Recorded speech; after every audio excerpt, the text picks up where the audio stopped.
Henry in motion. The handoff to Gordon again, and Gordon has the first down, but he fumbled, and it's recovered by the Raiders.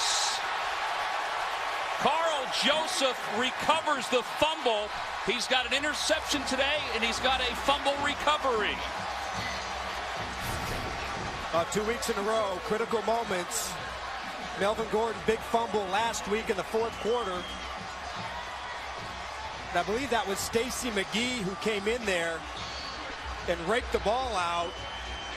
Just a big play again. Officially, it's 4th down and 2. They need to get to the 18-yard line. They're lofting it to the end zone for Crabtree. He's got it. Did he stay in bounds? And hold on, he did. Touchdown, Raiders.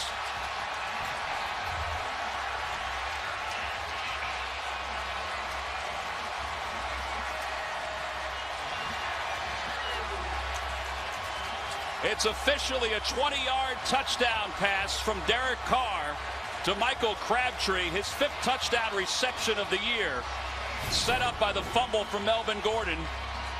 At bottom of your screen, you can bank on it. Critical situation. Carr's going to go to Crabtree.